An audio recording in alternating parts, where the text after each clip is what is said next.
Welcome to Waiting on the Trade, a comics book club for people who can't keep up with monthly comics. I'm Matt Ledger. I'm Patrick Fitzgerald Fleck. And I'm Simon Payne. This month, we're taking a break from our usual discussions to talk about a question many new comics readers have, which is, how do I find good comics?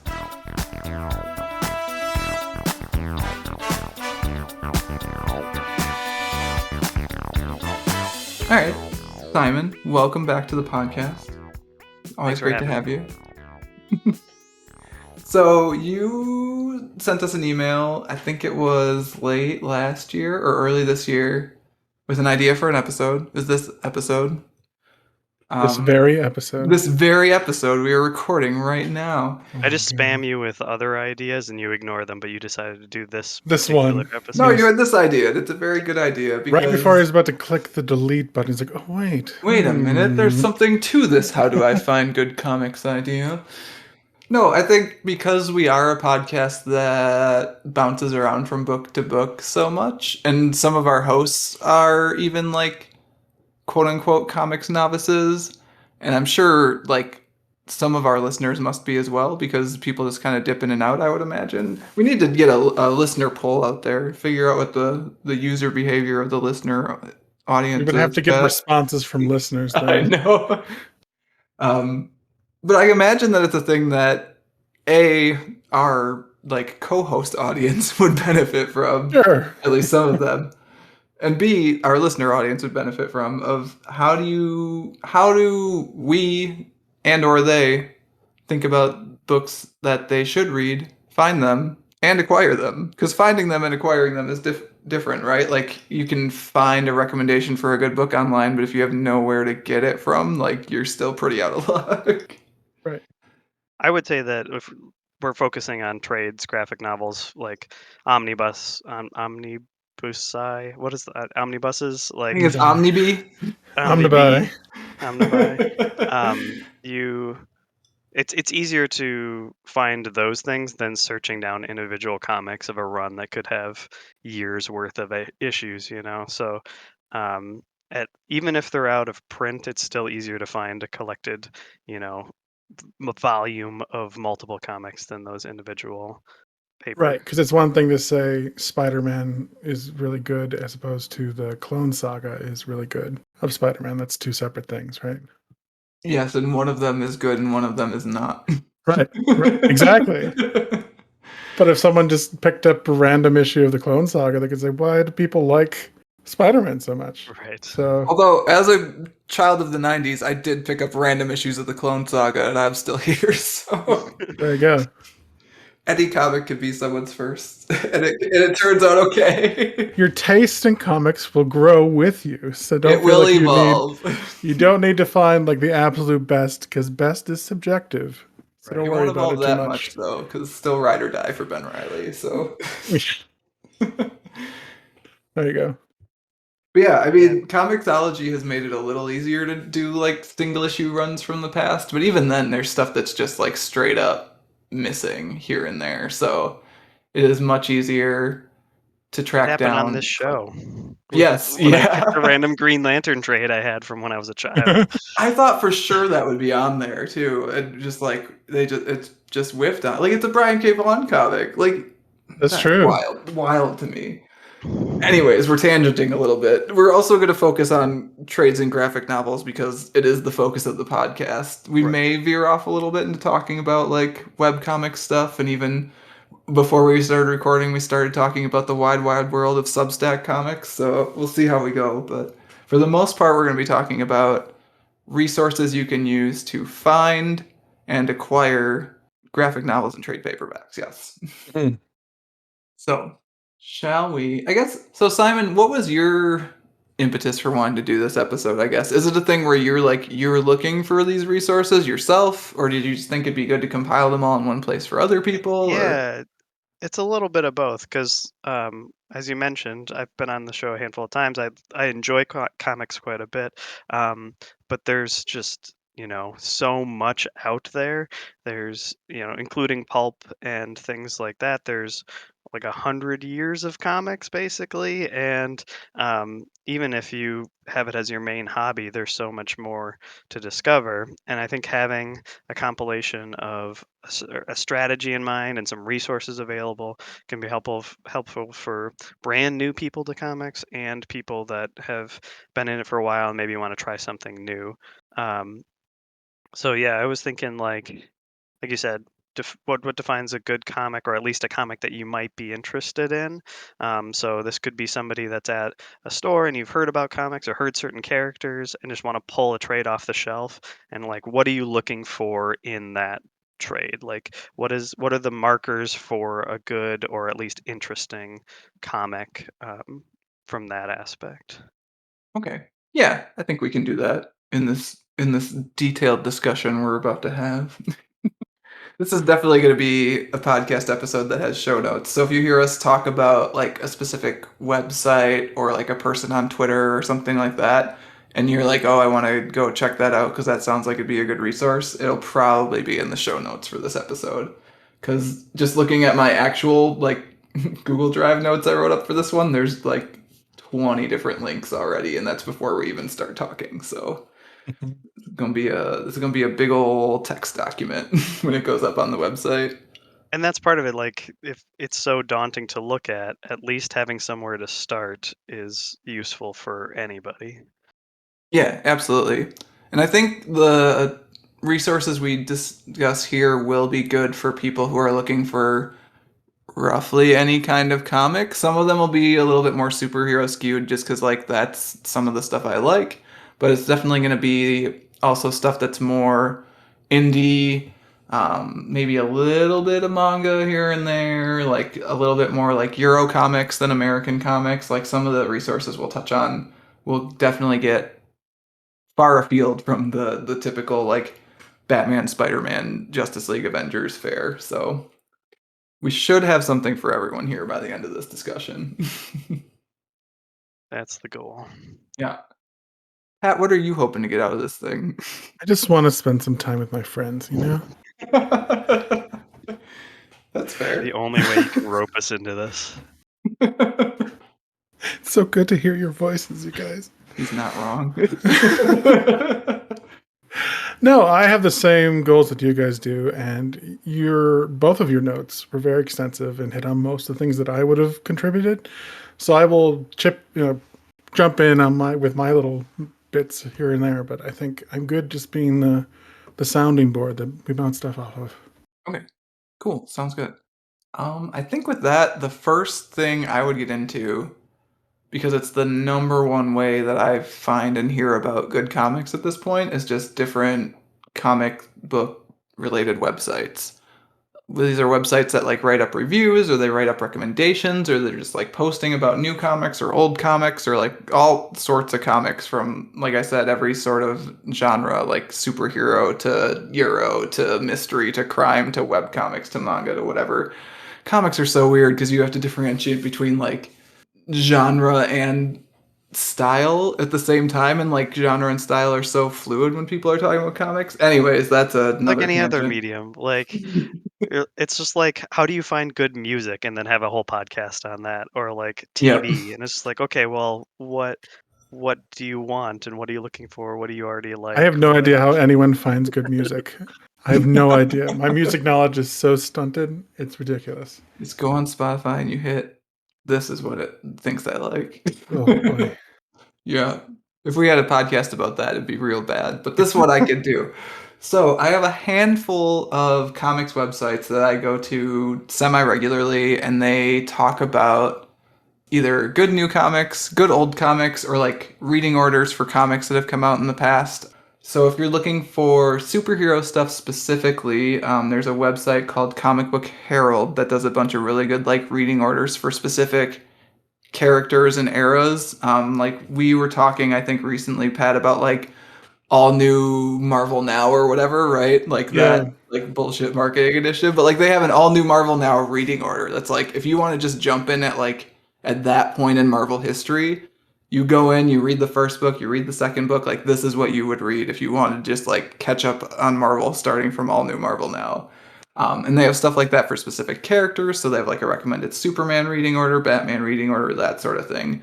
So that's a They're good just, one for. Oh, go ahead. I'm sorry, they're just picking out like the best arcs of those stories or the stories Yeah, that are used for future stories kind of thing. yeah, so a lot of it, especially for the characters, will be like, let me pull one up there. They've got like Batman reading order is one I just clicked, right? And it's like, let's face it, Batman is the coolest. And it just runs down basically, it looks like from the 40s to like today, cool Batman stories you might want to check out. Like All right. in chronological order and in like character chronology order, if that makes sense, because that's the weird thing about superhero stuff is like with all the reboots and things, like you can have a reading order that's literally from 1939 to today, or you could have a reading order that's like here's the best stories that make up like a good version of this character's continuity from day one of them to like today, and it wouldn't even touch the old stuff. Like you could start with Batman Year One from like 80, what, that's 89, I think, roughly. Mm. And like that could be your Batman origin story. And you could bounce back and read some other old stuff and then bounce forward and read some newer stuff and like not even touch the actual Batman origin from 19 like 39 or whatever. Yeah, sure. Yeah. But anyways, so their reading lists are very good. They're a good place to start for specific superhero eras or superhero characters. Stuff that's not quite as superhero-y, I would start getting you into the weeds of like Comics Bookcase has both superhero recommendations and non-superhero recommendations. That's a really good site. I like following their lead writer on Twitter also. His name is Zach Quintains, and he usually has good taste in stuff. Multiversity Comics is in the same wheelhouse of like a lot of their stuff is superhero based, but they definitely get outside into talking about a lot of other non superhero stuff too. I used to write for them, so I'm biased a little bit. But Mhm. and then you start getting a little bit further afield when you get to like the Comics Journal and Women Write About Comics, where you're getting far less into the weeds of the superhero stuff and more into the weeds of like the weird, cool indie Euro manga stuff. So that's kind of the like spectrum there. And there are a couple others that I didn't call out specifically, which I'll put in the show notes too. But But those sites would have just like blog postings of the like good comics to read. yes, so the best way to do it probably if you're coming at it fresh with like I just want to find some really good comics to read is pretty much all of those sites always do like best of lists at the end of the year. Like they'll do like best of Okay. 2021 articles. And so every single year I see those come up on Twitter and I click them and I kind of skim through them, but mostly I just save them off into my favorites so that when I get to a point where I'm actually looking for something to read, I'll come back and like cruise through those lists and be like, oh yeah, I should read that. I never caught up on that one, that sort of thing. So Sure. I have some examples of those sorts of lists too saved off that I'll put in the show notes. But let me click the Comics Journal one quick because that one's got some good, more off the wall stuff. It's like one that Comics Journal recommended in their best comics of 2021 is Crisis Zone by Simon Hanselman, which is basically like these three recurring webcomic characters that Hanselman has. They're Meg, Mog, and Owl. Like one of them's a witch. I think one of them is an owl, and I don't remember what the other one is. But it's basically them surviving the pandemic because that's what that comic turned into for like roughly 2 years. Oh boy. Yeah, so it's got. I paged through that one at a store in Minneapolis, and I decided not to get it because it was a little bit too crass for me, particularly. But I know that Cal, who has been on the podcast a few times, has recommended that a few different times. So, like, that's kind of the sort of stuff that you'll find more on the Comics Journal. But there's also, I'm pretty sure they recommended Immortal Hulk in there. Yeah, and here's a Catwoman recommendation too. So Comics Journal is a little bit more varied, but you'll still see some of the more mainstream stuff pop up in their recommendations. So Oh, how does professionally curated written reviews compare to like crowdsourced things like Goodreads or Reddit or any of the other content creators or fans that are writing about these comics? That's a solid question. Goodreads is a thing I don't go on as much, honestly. Like I don't know. Like whenever I find myself on Goodreads, I find myself disagreeing with people who are on Goodreads. So that for me, like you honestly might have a better sense of that. the Reddit reading orders and like recommendations are usually actually pretty good as far as superhero stuff, which that's where I end up spending most of my time is like in the R comic book subreddit and like the RDC comics subreddit. And the DC one particularly has pretty good reading orders and like pretty good like they do I think like group reads or whatever and then they'll post about it in a thread and like those are usually pretty good. I was paging through one of those from like their quarantine reading in 2021 and all the books were good books. So It's that contrast of the like hive mind of a bunch of similar minded people, compiling lists of their favorite things versus talking to somebody who works at a bookstore or a local comic shop and getting like a very personalized recommendation, I think. that's the thing too, is like even in those Reddit spaces, you can pop in and you can actually become part of the community and like you can ask for specific recommendations. Like I've seen people do that too, and I've actually responded to a couple of those here and there, mostly about Batman stuff. Mhm. Um, so like that's a good resource to lean on too, is like if you're really unsure about what you want to go read next and you can't find any good recommendations anywhere else, like those subreddits usually end up pointing you in at least close to the right direction. Some of the stuff again, your mileage may vary, but for the Mhm. most part, those recommendations are pretty good. And you've seen this with other forms of art too, right? Like you have the film critics, the AFI, that are compiling their top 100 movies of all time thing. And it's just like, if you haven't really watched any, or you're starting to get into maybe some more like professional or art film kind of stuff, it's just like, you really want me to watch this movie from the 1930s that you think is the greatest movie at all time? And like, maybe it's for you and maybe it's completely not. So, Are you that kind of person? Or are you the kind of person that's going to vote for the Oscars most popular movie on Twitter? right.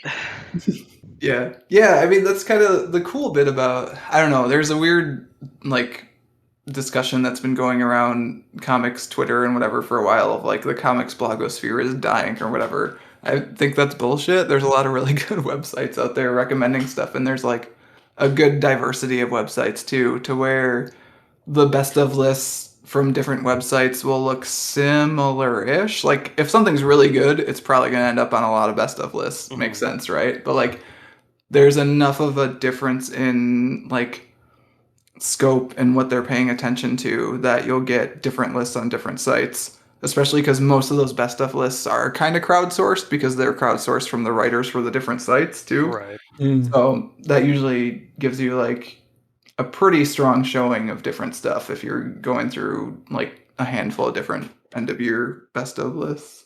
And a good reviewer should tell you why they liked a thing or why a thing is a good example of its form rather than just saying it's good, like so you can pick out things in the review that might be something that you'd be interested in. Yeah, which we try to do here too when we're talking about stuff, right? Like I think last time we recorded, I was telling Pat that Pat asked me if she should read Die, and I was like, maybe not. I really loved it, but I don't know if the things I connected with are the things you would connect with. So yeah, you should be able to pick that out online too when you're looking at these sorts of things.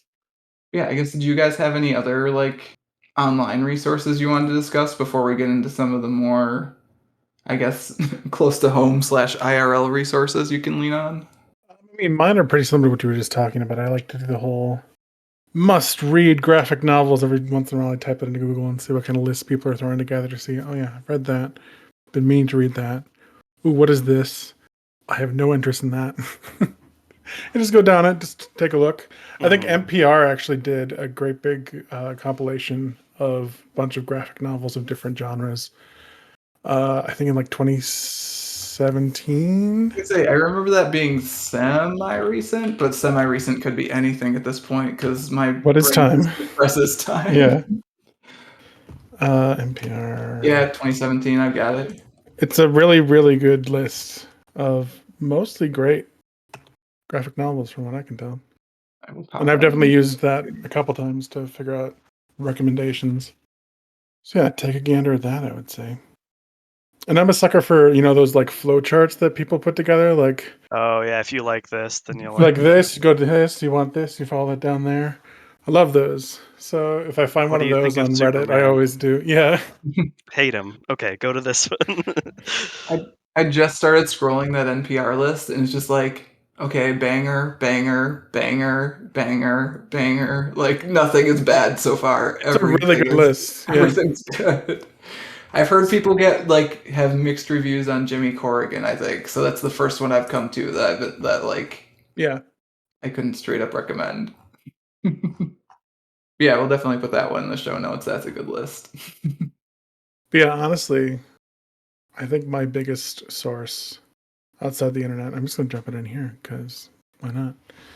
Is Matt, is other comic book nerds who obviously have their own opinions, but I get along with Matt. We agree on some things, and I feel like we have Mostly. common interests. So I feel like if Matt really enjoyed a comic book and is highly recommended it, I would at least like it, and it would be worthwhile reading.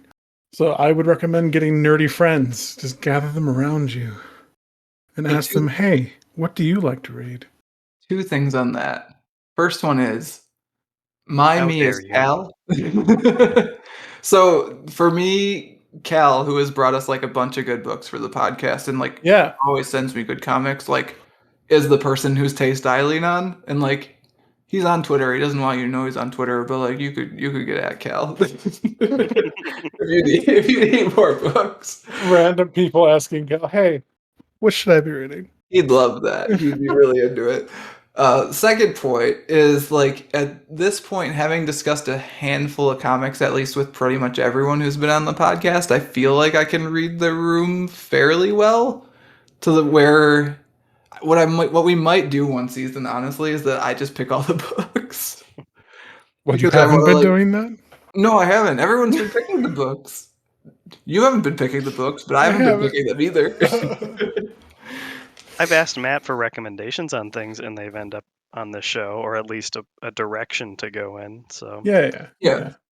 But like I feel like I've got it nailed down at this point to where I could pick a book for everyone on the podcast and that they would like. I think I could do it. So we'll see. That might be a future season. Different Do we have flavors of seasons? Batman. Oh please, I would never. Which Batman comic could you give to everyone and they would enjoy? No. It'd be a different book for each person. Oh, okay. Yeah, I'm gonna make Kat read a Batman book for the podcast. You That could sounds like find one. it'll You make could it go find one. Come well. on. I could probably find one, See? but it's not worth my time. Year of the Bat. So yeah, in addition to those resources, and kind of like talking about what Simon was saying about like sometimes you just find reviewers who you sort of vibe with. Absolutely. Um, one of the podcasts that I listen to is called War Rocket Ajax, and they have a recurring segment where they basically rank every comic book story from best to worst. When you say every comic book story. Their goal is to rank every comic book story. They do it by getting lists from listeners of like 3 stories, and then they talk about those 3 stories. They put them on the list. Theoretically, the list will eventually have every comic book story ever. Oh, Right they're now, it color ranking has everything we ever touch. Okay. yeah. Right now, it has 1,306 stories on it. So Sweet. they integrate their brains into the singularity and read all stories right. possible. Their running joke is that the list is just like handed down to them. They are just the carvers. The list, the list is already there. It's But divine like inspiration. that's a thing where their specific taste and my specific taste mostly matches up. Not always, but like their own taste doesn't always match up with themselves because it's 2 different hosts. But anyways, the top 25 stories or whatever on that list. No, I'm looking at number 27 and the last Riddler story from Batman Adventures, and like that's the best Riddler story of all time. So I mean, down to 27 is good. Grasscutter's 29. Like you could get down to like 200 on this thing, and you would be still reading stuff that's like all killer, no filler. Those are safe bets. Yeah. So again, a little bit more superhero leaning because that's the way they lean. But there's a bunch of different stuff on there. Like number 14 is a peanut strip from I think 1950. Yeah, from October 2nd, Nice. 1950. So that's a good list also, and that'll be in the show notes. Yeah, because like there isn't a whole lot different between a comic strip that gets published daily or weekly in a newspaper and then compiled into a trade paperback for the books you see at bookstores, and like a comic version of that for books, graphic novels, and trades for superhero or whatever genre. So like I grew up reading Calvin and Hobbes and Boone County. Like my dad had those old Opus the Penguin comics in that Yeah. form, Mhm. and then I was a little older with like Foxtrot and Pearls Before Swine and stuff, and it's just a different form of graphic medium, you know? Yeah. Yeah, I love reading all those, and I think I'm still surprised, honestly, that we haven't done a Calvin and Hobbes book yet. Like, between all the different people that we've had on the podcast that really like Calvin and Hobbes, I thought we would have gotten one already, but we'll get there. We'll get to Calvin and Hobbes. So many comics, man. There are a lot, and like we talked with Cal about potentially doing Achewood because I was like, Achewood's a webcomic, and I've never gotten into it, and he was like, there are published books, we could do it for the podcast. So we do Achewood, Nancy, the new Nancy stuff, which is all really good. There's a book of that, like so. Those are all fair game, and also things I would recommend if someone's looking for something that's a little bit more Yeah. digestible than a complete story. I love popping in and out of those sorts of newspaper strip books. Well, Sure. and you get things that kind of blur the line too, like Bone and Scott Pilgrim is kind of like the grown-up version of those comic strips, you know, like it kind of ease your way into comics from other forms if maybe you're not quite as used to it. Yeah, yeah, absolutely. And so I guess dovetailing off of Pat's recommendation of just like find some friends that are into comics. Turns out the people who run bookstores. They know a thing or two. Yeah, and Like, you don't have to be friends with them because turns out they want to sell you books, so you can just ask them. Even if they don't like you, they'll probably recommend a book because they want to sell it to you. Friends for cash, you say? Hmm. So yeah, this is one I wanted to talk about because just because bookstores have such a good comic selection these days, and it's still just like I mhm. don't understand how it happened. As a person who like used to go to these bookstores after I'd get like A's on my report card and I'd get to go like pick out a comic or whatever, like the selection was so thin and now it's so much. The The last wall of 10 manga books years, is just whatever. like ridiculous in every bookstore. It's crazy. Yeah, manga popular turns out. No idea. But like even so, one of the ones I wrote specifically in my notes because it just like it kind of floored me is we finally got to go into Next Chapter Booksellers in St. Paul here after like a year and a half of living here and not being able to go because they were not open and like walking past it all the time. And we walked in and they had a graphic novel selection. It was like it was smallish, but like every single thing looked good and like all indie like basically image stuff was the most mainstream stuff they had, but like all the image stuff they had was good. All the manga Sure. they had was good. And then they just had stuff I'd never seen or heard of before. And I was like, how is this a world that exists where I could like walk into a bookstore and see comics that I've never seen or heard of before. There was one about weebs that I think I might get for you, Pat, sometime. Dare you? I'll take it. I'll probably love it. It looked really good actually. But like it's so cool that like most I'm trying to think of a bookstore I've gone in recently that doesn't at least have some sort of comic selection. There's usually some. Sometimes it's only kids comics, but some those are good too sometimes. Yeah, and I think especially if you're brand new to comics, going to a dedicated comic store may be the right choice, especially if you find a good one with a good community or good employees that, like you said, want to sell you something that you'll like so that you'll come back. Um, I think that bookstore is kind of like a half step in that direction because unfortunately, comic book nerds have perhaps earned a reputation as being antisocial or gatekeeping or doing things that would make it uncomfortable for someone new to the hobby. Um, and like I said, hopefully you can find a good local store that isn't like that and can actually help you on this comic journey. But that's unfortunately not always the case. Yeah, it's good. Like most comic stores actually good at this point. Like they don't do a lot of that weird gatekeeping sexist nonsense. At least in I mean, I might also be biased because I might just only go to good ones now. I don't know.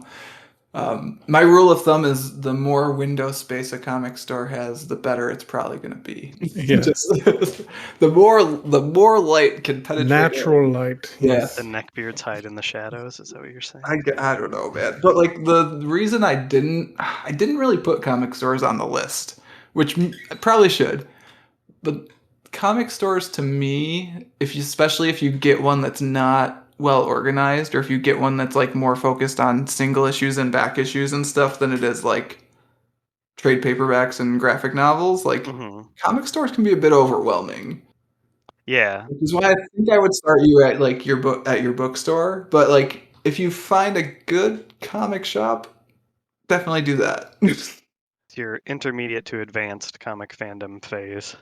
Yeah, I guess, right? Like it's interesting because like I would definitely feel comfortable sending you to like Source Comic and Games here in Roseville because like that's a good shop. The people at the front are all really friendly. They have a great selection of like basically any kind of comic you would want, and like if you ask for something, they'll be able to recommend you something good. But like there are definitely shops that if you were like, I want to find good comics, I would not send you to because you're just gonna Sure. go and it's gonna be like a wall of back issues, and you're gonna be like, where do I even start? And the person who's there is not probably gonna be super helpful. So it really depends. And like I said, most comic stores at this point, good. But like I Yeah. would probably still, especially for trades and graphic novels, point you towards a bookstore, especially because they can often order stuff in a little bit faster. But again, that depends on their distributors and stuff, and that's a whole nother Hmm. walk Right. through the Especially weeds. nowadays. Yeah. And there's always the budget option, which and potentially better option of just going to your local library and see Heck what yes. kind of graphic novels they got going. Because you know what? That librarian that stocks all the graphic novels, guess what they need to do to stock them? They need to research what graphic novels are good so they know and they'll tell you. Yeah, and they know what's popular too. Like when I talked to the librarian in Fresno for the comics blog, like he had really good records of like what was circulating and how much it was circulating. So they know what's, if not good, at least popular, and they probably know what's good I mean, also. I'm sure it would make their day if you came up and said, "Hey, I like this and this. Could you recommend Help a me, please. graphic Yes. novel?" Yeah. Hmm. They would smile so wide, take you under their arm, and lead you to the book that you've been wanting. So give it a try. Yeah, and Yeah. libraries are another one where their comic selection has just increased exponentially in the last 20 years or whatever, to the point where I'm always surprised at the stuff I can find there. Like more like used to be you could find some stuff, and then it was like, okay, you could find stuff, but like not recent stuff. And now like stuff's there within 2 months of being released, and it's like, okay, well, the library just has it all. Which again may vary depending on where you live in your system and stuff. True, But true. Yeah. Like the librarians want you to read the books, and depending on how well funded the public works are in your area, um, generally libraries don't have a ton of money, but they get budget based on what people are actually using. So if you come in and you and your friends, Start check requesting. out, yeah, mhm. show interest in a specific thing, they'll get more leeway to order more of those things. Absolutely. Yeah, there's a reason libraries have lots and lots of manga right now. It's because people are reading lots and lots of manga right now. Yep. And they do digital too. So if you want to like read it digitally, there are resources for that as well. Yeah, Libby and Overdrive are the ones that I've seen mostly, but I think you had another one on here, Matt. Oh shoot, what was the third? Like there are three of them and they're all kind of the same, I think, technically, but Hoopla I think is the other one that I see people Okay. use.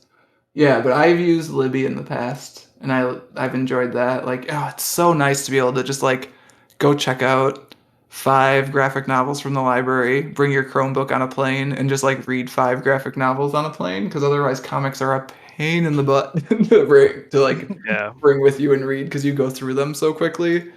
Well, then going through Um, security, they just see like a stack of individual thin sheets in your bag, and you're like, "Ah, it's a stack of comic books. Take it out." Like, yeah, it'll get you pulled aside sometimes. but yeah, like you can request books on there. You can put holds, extend loans on your books all through the app. So Yeah. Yeah, and we talked off mic a little bit about like library systems that do interlibrary loan too. So even if your specific library doesn't have a book, you might be able to request it from another library, either in your system or from a neighboring system, depending on how your library system is set up. So okay, let's say that I'm on a budget. Maybe I went through some of the stuff I was interested in the library system, or library near me doesn't have what I'm looking for. What's another way I can get comics on a budget? Well, I mean, there's always the go-to half-price books, so like a used book place. That's a gamble of what's available, yeah, that's what obviously. I was gonna say. Is like the problem with the half price books is that like you're at the mercy of what people have brought to the half price books. Right, and typically if you're giving the graphic novel away, most often it's because it wasn't that great to begin with. But I have picked up some of my favorite books at a half-price books. So you just, roll the dice, check in. Also, I mean, half-price books is great anyways. You should just go there and see what they got. I love half-price books. But yeah, that's great. I've had some luck actually at like Goodwills occasionally have like racks of graphic novels or single issues. Again, totally a crapshoot, but they're You know, there. actually, what Tyler mentioned to us that I forgot to put in the notes is that Goodwill has a Oh website. yeah, the I completely website. forgot about it. Because, like, I went on it right after just to look and see what they had, and, like, they have a bunch of really good stuff on that Goodwill website. I almost bought a set of, like, 3 hardcover graphic novels right then and there, but I was like, I don't want to figure out how to do the shipping on this. But, I was gonna say, is it um, shipped directly to you, or do you like go pick it up from a specific Goodwill near no, you, they, or like, is it it? can come from, like, I think the one I was looking at was in California. So like I think they ship it to you from wherever it is. So but yeah, there's like a I'll see if I can track down the actual website before I It's post like the show notes, but it's bid based, right? It's like an mm, auction kind of I thing. oh no, From now what I'm I gonna look remember. it up. We'll do a little more research, but it'll be in the show Mhm. notes. Yeah. I think it's just shopgoodwill.com and I think you can just buy stuff. Hang on. Oh no, it is bid based. You were correct. Yeah. Here we Yeah. go. Yeah. You were correct. Yeah, and that's the like the trade-off with those used places is the availability versus time and price. Like time to find what you're looking for if you're looking for something specific. But if you go in with like, okay, I have a kind of idea of a handful of things I might like or a genre, then you can grab something at least that's available. Um, and then if you go into places like Half Price and then other stores and stuff, and they know what they're looking for, even though it's used, it might still be at a slightly higher price than maybe not MSRP or above if it is like a collector one. Because Right. even with like books, records, other things, they might have cases. Um, So other budget recommendations potentially. Hmm. This is a weird one, but it's part of how, at least in the past, I used to do it. Is like, so you go to a comic convention, right? And you pay like $25 to $50 to get in. Right. Okay. Depending on like if you've saved up enough money to where you're gonna buy 100, 200, whatever dollars worth of books, like there are usually some amount of sales there to the point where you can quote unquote make your $25 to $50 back. It's usually like what, by a certain amount, you get a Yeah, like certain amount it's off like kind of buy two thing. get one free or like Yeah. 20% off or like that's like all the different vendors have different deals, but like usually if you're buying enough stuff like and this is a thing where I often go like Simon was saying with a list of like stuff I'm interested in or stuff I'm looking for and like Hmm. kind of start tooling around and usually you can find most of that stuff because there's a lot of stuff at comic conventions turns out you can like make the price of admission back and also have a fun day. So I mean, it's not like right. the most budget thing because you are still spending money to make money, but it's also fun. Like I love going to comic conventions to go to find books. It's what I do at convention. It's what I'd like to do at comic book conventions is going around and hunting things. That's how I got all the Sandman Yep. novels is going booth to booth, see what kind of deals I could find.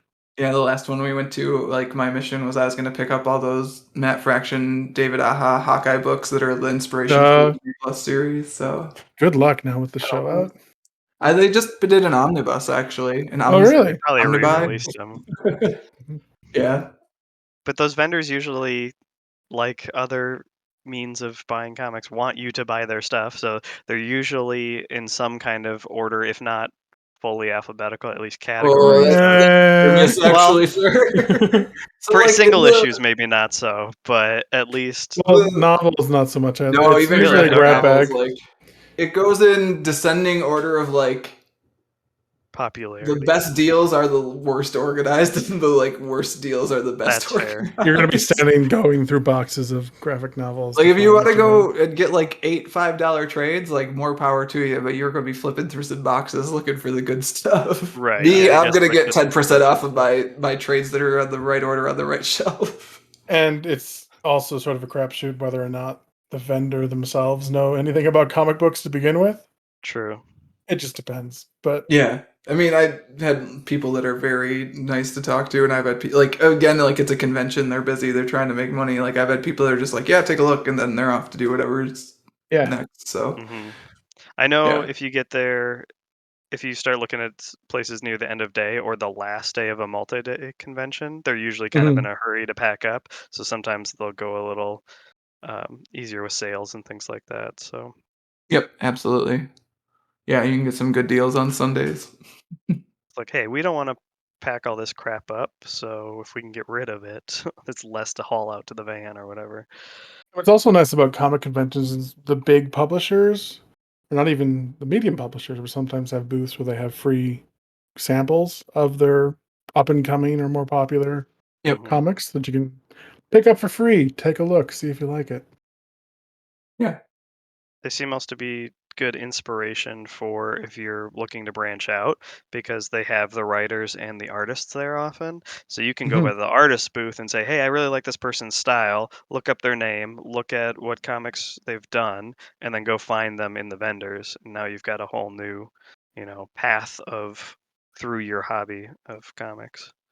Yeah, and this is semi good timing because I think conventions are mostly coming back this year. I don't know. I've seen some at least. E2E2 is coming in August. August, Hmm. yeah, we'll see.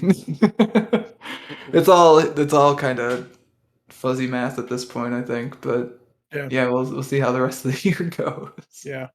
So far, it seems like most of them have been going without a hitch, so that's good. Get your vaccine. If you don't got it, get it. Hmm. So I feel like we've started down the where do I actually physically or otherwise like buy or read these comics paths. And I think I Mhm. have a couple more for the like, hey, these are what to do if you're sort of budget conscious recommendation. And then we can kind of jump into a couple others after that. The other budget stuff I think I would bring up is all digital stuff. Yeah, Hmm. And I like to preface the digital stuff always with like, you're gonna need something to read comics on if you want to do Yeah. digital comics. Which is like you wouldn't think is that big of a barrier to entry, but like it kinda is. I don't know, at least I think it is. Like I reading it spec on a phone is awful. Don't no, do it's that. terrible, right? And Yeah. like the Chromebook I bought kind of specifically to read comics on. Not specifically, like I bought it because I figured it'd be good to read comics on, and it's like a nice size for taking out to like a coffee shop and writing. Like those are the two things I wanted to do on it. It's a like a flip laptop sort of deal. Even that's kind of small sometimes. Like I think it's like a 10 something inch screen, and like it's not quite single page size, but like single pages are good. Double page spreads are just suck. They Yeah. just suck. Yeah.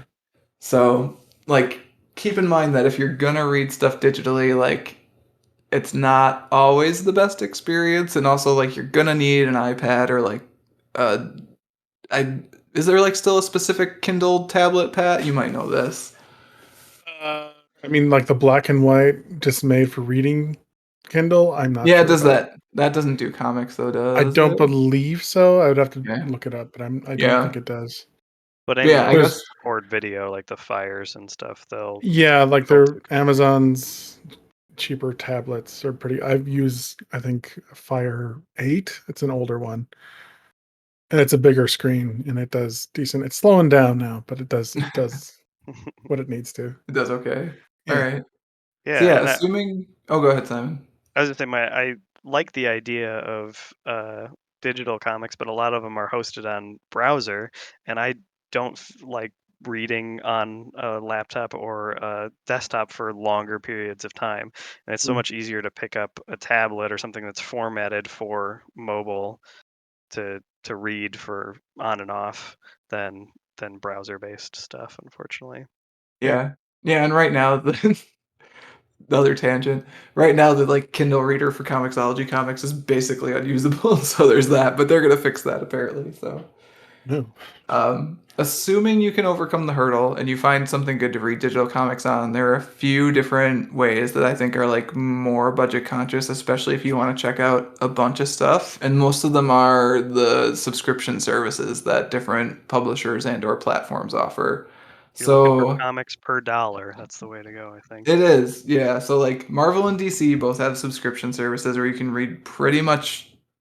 I don't know if it's pretty much everything. It depends. I think the DC one's a little bit more sparse than the Marvel one at this point, but like they both have a ton of stuff and a lot of current stuff, basically up to like 3 months from today or like before today, because they want to give comic shops something to sell, so they don't like put the last 3 months worth of current issues on. They want comic shops to kind of have like exclusive rights to those, plus Comixology, I guess too. But Sure. um, so there's that. There's both of those. I think the Marvel one is Marvel Unlimited. The DC one is DC Universe Infinite. We'll have some links to both of those in the show notes.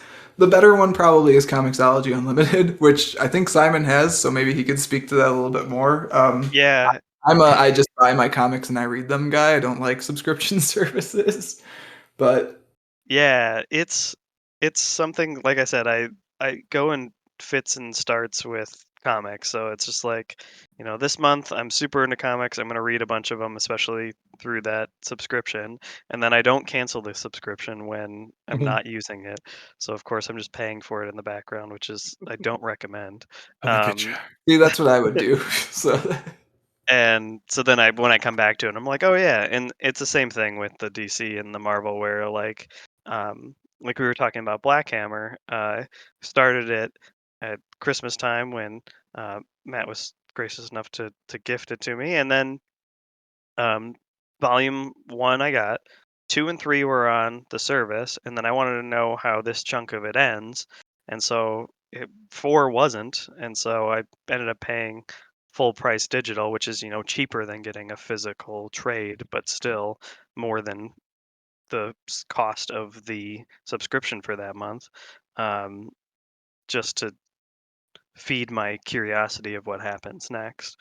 So if you're okay with sifting through the free stuff or the subscription only stuff and finding a chunk of things that you'd be interested in, then it would be worth it. But maybe be a little more diligent than I am in suspending or canceling your account when you're not using it. there's so much good stuff on Unlimited. Like every time I go to look at like what book are we gonna do for Christmas for waiting on the trade? Like what's gonna be the Comixology Christmas gift? Like pretty much every time I look at a book for that, like it's on unlimited. It's like, oh okay, maybe we should all just get unlimited subscriptions for Christmas next time. So in Comixology, it's both the major publishers like DC and Marvel, but it's also independents as well. Yeah, so this is a thing that I actually meant to check into before we went on of like exactly what DC and Marvel stuff is on there. Oh right, I tried to go to comixology.com and it took me to Amazon. That's a thing. Ugh. Yeah, I That don't is a feel great thing. about it either. Ugh. Ugh, swear words. Anyways, that's a whole deal. So yeah, the Comixology website used to be really easy to use and look at, but now it's just baked into Amazon and it's kind of a Is it chore. really in the Amazon browser now too? Oh, Yeah, it's gross. amazon.com/KindleDBS/comic store/ I don't, it's nonsense. It's stupid. So here's the deal with Comixology right now. It's still somehow the very best comic like digital comics platform right now, even though they tried so hard to ruin it. The apps are, as far as I can tell, the same. Like I haven't had a problem with the app on my Chromebook. Like it's been completely easy to use. I had to re-download all my books that I wanted to read, but like other than that, like not a big deal at all. Getting rid of the Comixology actual website and replacing it with this weird thing that they've decided to call a storefront, hate it. Mm. So that's my Comixology opinions. But yeah, I'm looking at like some of the highlighted graphic novels and comics that they've got on the front page of like their Comixology Unlimited page, and it's Civil War from Marvel, it's some New 52 stuff from DC, it's the Buffy comics from I think that'd be Boom probably. It's like the Star Wars comics that Marvel are doing. So like it's a lot of good stuff and it's pretty much every single major publisher. Plus Comixology has its own stuff like called Comixology Originals and usually those are pretty good too. They've got a lot of good creators in the pipeline for those. So Hmm. um, that's another thing that you get with the Comixology Unlimited subscription that you wouldn't get with like a DC Universe Infinite or a Marvel Unlimited. Yeah, like a while back, I had heard things about Lumberjanes. Speaking of like non-superhero comics, Mm. it's still kind of fantasy action, but um, it's something I heard about, saw it was on Unlimited, and then just went on tear and read, like 3 or 4 volumes in like a 2 sittings. So it opens up those possibilities if that's the way that you want to approach it. Yeah, if anything, too many choices. Like I'm looking at this and I'm like, oh, okay, Afterlift's really good. Like, oh, Giant Days, that's really good. Saga, that's really good. Like, there's a lot Hmm. of really good books in there. The problem is probably like separating the really good stuff from the just kind of good stuff, which hopefully the best of lists and stuff that we pointed you Yeah, towards hopefully. in comic book Right. websites will help you filter that and figure out where you actually want to start. I know that Comics Bookcase used to do like roundups of the Comixology sales every week, which like that's another good cost-effective way to get comics. Like that's the only thing I buy on Black Friday at this point is books from Comixology when it's Black Friday sale time. I Mhm. don't know how that works in the post comixology.com world. Like there's a Yeah, thing here let's called see. Comics Deals. Okay, it looks pretty much the same actually, where it's like they just have different like lists of comics that are on sale and they're usually like in different categories and stuff. So that seems like it functions roughly the same. So would recommend Comixology Black Friday sales also to those of you who want to like Ooh, stock up on a bunch of stuff. there's Paper Girls: The Complete Story Omnibus on sale. Would you look at that? $20. I'm gonna buy the physical edition of that at some point.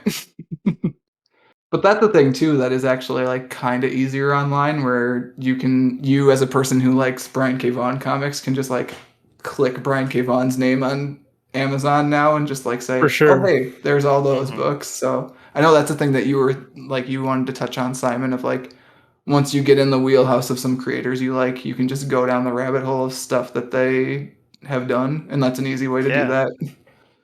Yeah, absolutely. After we did the Squirrel Girl episode, I was just like, what else have these people done? Both the artist doing the specific art style I liked and the writer. And yeah, like you said, you can just kind of go down a rabbit hole and tumble through those things.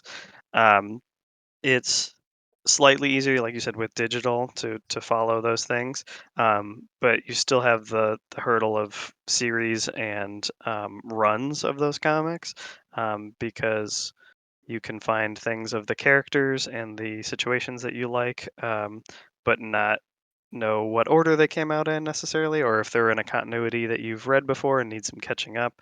So you still have to be kind of aware of those things going through it.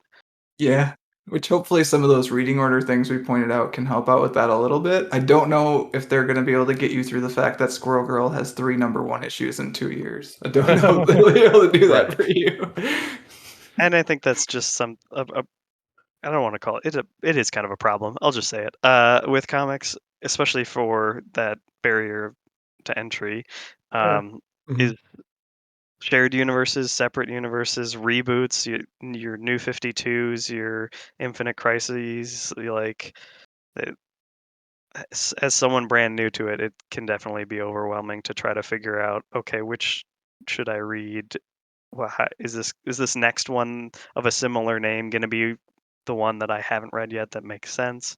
Um, and I don't know if there's a way to fix that. It's just the way that you know these companies and writers and decades of work have kind of aligned into this arrangement of things. But Yeah, which publishers, at least, I don't know, in my limited view at least, because 'cause I'm not keeping as quite like a watchful eye on it as I used to, but, like, reboots have become less common than they did in like the decade between the New 52 and like 2020. Like Marvel isn't doing all new Marvel now and then all new Marvel WoW like 2 months later, that sort of thing. Like, so that's kind of nice at least. Like, there's a little bit less of that. Hey, it's a new number one. Hey, it's a new number one. Hey, it's a new number one. Because people have sort of figured out that there's diminishing returns on that. So that's good at least.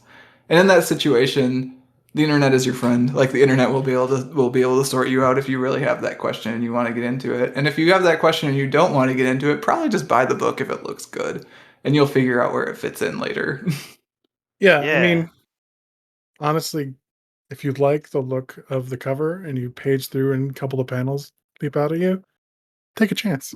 I'm gonna say definitely do look inside, especially with the superhero stuff though, because like superhero books at this point are just like notorious for having covers that are not by the same Oh, artist at different all. artists? Yeah, than Sure, the sure, sure. interior. So definitely do not judge a book by its cover in this case. It's cool that you can find this collector's variant cover of a special art that you really like, um, and that's a way to support that artist and stuff. But you also like have to check that it's the same artist on the inside or is a consistent artist through a run, because sometimes even like issue to issue you can have different artists and inkers and letters, True. like colorists. Everything can change the entire makeup of it as it goes, which maybe is something you enjoy, or some if of it doesn't match the style you like, maybe it's not worth picking up. Yeah. But then for digital, same thing. A lot of them will have like a little highlighted thing that says preview here or read inside, and just get a couple sample pages to see if it's something that you would enjoy. Yeah, and I think the only other like digital service that I didn't mention that I wanted to make sure I called out is I keep on hearing that Viz has a really good like online service for, I don't know if it's just Shonen Jump comics or if it's all of like Viz manga, but like I know that Viz has what's supposed to be a really good service for reading at least Shonen Jump manga and possibly more stuff. And I think some of it might even be free. I'm kind of looking at it now, but if that's a thing that you're in, like you're into, I've heard good things about Viz's online experience. So Yeah, we should read more manga.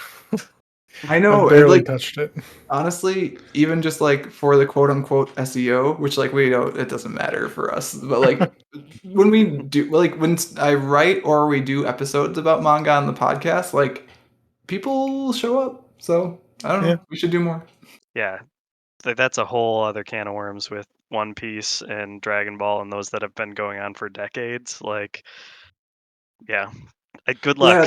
Yeah. 'Cause I Well, don't and the know. thing is, like, people always say, like, "Oh, manga's really easy. You just start at volume one and then you go." It's like, I don't think it's that easy from some of the stuff I've seen, but not an expert, so All the way to volume 500. right. I have volume one of One Piece right here on my shelf, and then I keep looking at how many volumes of One Piece there are. I'm like, I'm never gonna buy that in physical form. It's never gonna happen. Maybe after we move. Something I missed when we talked about uh retailers is Mhm. that we try to avoid Amazon if we can. It's hard, but half price, even Barnes and Noble and other chain and local bookstores especially. But if you want to support local, bookshop.org is good at that. So you can order online, and proceeds go to local bookstores. It's the same thing of the trade-off between time, money, and availability, where sometimes they can't get it to you as fast as Amazon 2-day shipping, but um, overall is something that is a better option. Yeah, I really like bookshop.org, and we actually switched to like for the most part doing any affiliate links that I do on the blog are like through bookshop.org unless they don't have a thing. And there's like a decent amount of times where they don't have a thing. So that's the only thing I would say about that is like bookshop.org really good, but like some specific stuff they're not gonna have. So at that point you'll have to turn elsewhere. But you have many good Yeah, options for other places to turn that are not Amazon, which the Amazon thing for me is not only like a don't give Jeff Bezos more rocket money thing, it's also like they're when I order books from Amazon, which I haven't done in a while because I just like I've been using any Amazon money I get for digital comics because that's the Mhm. one thing I still let myself buy from Amazon. Like when I ordered books, they would just keep coming dinged up. Like they were in bad condition. It's like, why am I paying you for like it's just coming in like this ratty envelope, but it's coming with dinged up corners. Like I could order this from someone else and it's gonna come in good shape. So that's Yeah. another reason that I've kind of steered away from Amazon. It's not even like holier than thou moralizing. It's like I want my books to show up in good condition. When the used So bookstores have better stuff than the stuff you pay full price for, it's like, yeah, not great, why am I right? doing this? Um, So one of the like weird upsides of the pandemic is that a lot of good comic stores got really good at doing online retail really fast because they had to. So if you can't find what you're looking for on bookshop.org or like for some reason you don't have a local bookstore that can order it in, but you do want a physical copy, there are a lot of good actual comic stores that do online sales at this point too. A few that came to mind when I was putting my notes together were Books with Pictures, which I think that one's in Portland. Third Eye Comics, I think, is in Maryland, and then I think Challengers Comics and Conversation is oh shoot, I gotta look that one up. But these are all comic shops that like I know from like their people have guested on this other podcast I listen to called Off Panel, and they've talked about their online storefronts, and so I checked them out, and like they're all good. And I know that you should have a good experience if you order from them. Oh yeah, Challengers is in Chicago. I thought that one was the closest to us, so that makes Nice. sense. So um, all of those shops should be like good shops to order from if you want to order from a local bookstore that is not in your area but is still a local bookstore. Local to someone. Yeah, and the other thing I would recommend, just because I know other people have had a good experience with it, I don't think I've ever used it, is there's a site called InStockTrades.com where, again, their availability of what they have is not always like they don't have everything, but what they have usually pretty deeply discounted. So that's another one, good one worth checking out. And again, we'll have links for all these all these places in the show notes. It's going to be a big one. I think that covers most everything that I had written up. I guess having had that discussion, do we have more questions? Have our questions prompted questions? I think we've covered. I mean, I can't think of anything else that I would use that we haven't talked about. Yeah, so there's a lot out there, and it can be intimidating, but hopefully this episode and the resources provided will make it easier for anyone trying to get in and at least narrow it down. As we've said, the, if you can't find a specific comic you're looking for, just have a shopping list. Just have a handful of things that might interest you, and then find one of those and go from there. I have a Google Drive document that literally is just my list of comics that I want to buy someday, and it Yep. just keeps growing forever. Yep. It never gets shorter, it only gets longer. But that's how I And keep track of it. It's very unscientific, but it usually works. So, yeah, and just to reiterate, if you have a genre that you like and it's not superheroes, it'll probably still be a comic somewhere. So yeah, it don't turns out think comic is a medium, not a not a genre. it's out there. If you like rom-coms, if you like anything, you'll find someone who's done a pretty decent comic book with that in mind. So I think comics actually do a really good job of blending genre too, which is nice, but I may also be biased because I just love comics, so But yeah, I think with that, we can end the podcast, unless you guys have other stuff? I don't have good. anything else. Okay. I'm interested, like, this might actually be one where if people wanna reach out with, like, questions, comments, whatever, feel free to hit us up. Absolutely. Like, we are also resources that can be leaned upon. You can get in touch with Pat or myself on Twitter as @WattPodcast. You can email us at waitingonthetrade@gmail.com. Find me at mattreadscomics.com with other episodes of this podcast, which would recommend comics that you might enjoy. Simon, do you want to tell the listeners where you can be found online? Sure. I'm at dig_dude64 on Twitter. Yeah, feel free to send me a tweet about anything about the podcast, or if you need recommendations, have questions, I'm available. Yeah, I'm interested to see what people make of this one, whether they enjoyed this digression from our normal, like, book club style discussion into sort of the weeds of, like, what comics are about and how to find good ones, or whether they're just like, "Hey, you morons, get back on the rails and talk about a Someone's book." gonna hate us. But maybe they didn't make it this far in the episode anyway. So. It's Ah, true. They don't even know they can contact us. Yeah, no, I hope this is useful. I think it will be. I tried to compile a list of only good resources. only So, the best. only the best for you, listeners.